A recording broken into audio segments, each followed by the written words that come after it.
स्नेहदा स्पन्दन स्नेहदा स्पन्दन।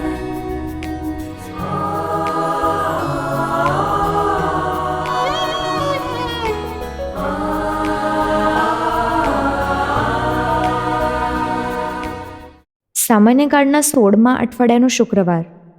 ધર્મસભા આજે સંત શાર્બેલ મખલૂફનું પર્વ ઉજવે છે. આજના શુભ સંદેશમાં ઈસુ 4 પ્રકારની જમીનની દ્રષ્ટાંત કથાનું અર્થઘટન કરે છે. જે પ્રભુની વાણી સાંભળશે એ વાણીને સાંભળીને સમજશે અને એ વાણીને સમજીને જીવનમાં ઉતારશે તે જીવનમાં એ વાણી ફળ પેદા કરશે. સાંભળીએ સંત માથીકૃત શુભ સંદેશ, અધ્યાય 13, કડી 18 થી 23. હવે તમે વાવનારના દ્રષ્ટાંતનો અર્થ સાંભળો. જ્યારે કોઈ ઈશ્વરના રાજ્યની વાણી સાંભળે પણ સમજે નહીં, ત્યારે શૈતાન આવીને તેના હૃદયમાં જે વાવ્યું હોય છે તે ઝડપ મારીને લઈ જાય છે. પગથી ઉપર પડેલા બી તે આ.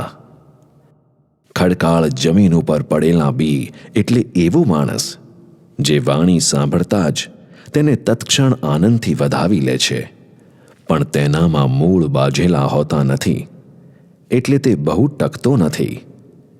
ઈશ્વરની વાણીને કારણે દુઃખ કે સતામણી સહન કરવાની વેળા આવે છે ત્યારે તે તરત જ ખરી પડે છે.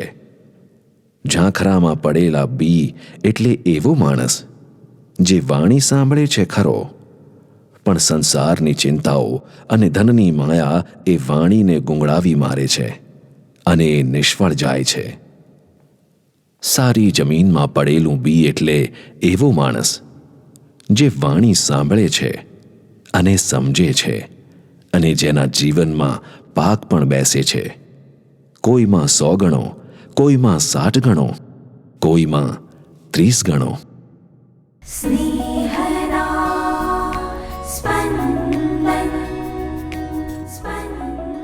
આજના શુભ સંદેશમાં ઈસુ વાવનારની દ્રષ્ટાંત કથાનો અર્થ આપે છે.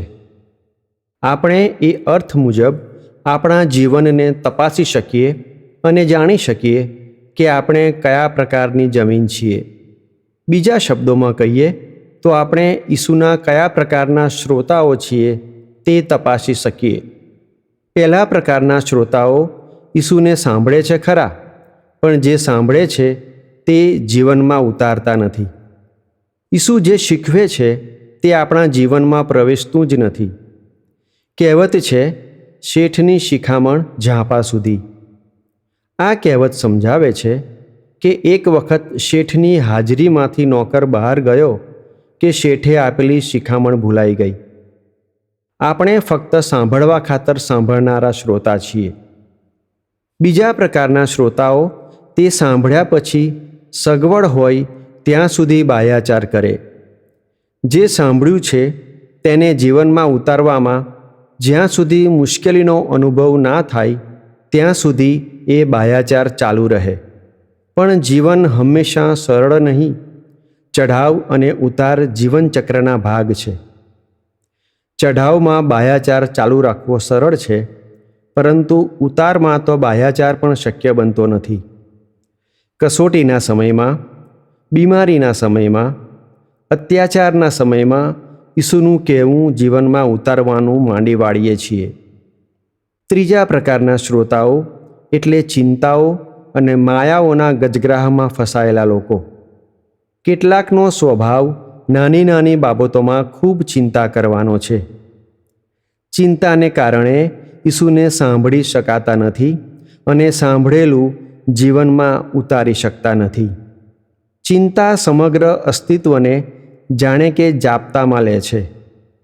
કેટલાકનો સ્વભાવ વધુને વધુ પ્રાપ્ત કરવાનો લોભવાળો છે. કહેવત છે કે સુથારનું મન બાવળીએ. જેનો સ્વભાવ લોભી છે તે વધુને વધુ પ્રાપ્ત કરવાની પેરવીમાં જ મન લાગેલું હોય. એ ઈસુના શબ્દો સાંભળે ખરો, પણ એ શબ્દોને પ્રવૃત્તિમાં ના પડોટી શકે, કારણ એની પ્રવૃત્તિ તો ધન ભેગું કરવાની જ છે. ચોથા પ્રકારના શ્રોતાઓ એટલે સાંભળવાની ભૂખ ધરાવનારાઓ, સાંભળવાની તત્પરતા રાખનારાઓ, શાંતિથી સાંભળનારાઓ, સાંભળેલું સમજમાં ઉતારનારાઓ, સમજેલું જીવનમાં વણી લેનારાઓ. આ શ્રોતાઓના જીવન ઈસુના આદેશ મુજબ ઘડાય. આ શ્રોતાઓ ધીમે ધીમે પ્રગતિ કરે. પહેલાં થોડું જીવનમાં ઉતારે, પણ પછીથી એવો સમય આવે કે ઈસુનું કહેવું બધું જ જીવનમાં આચરી બતાવે.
ना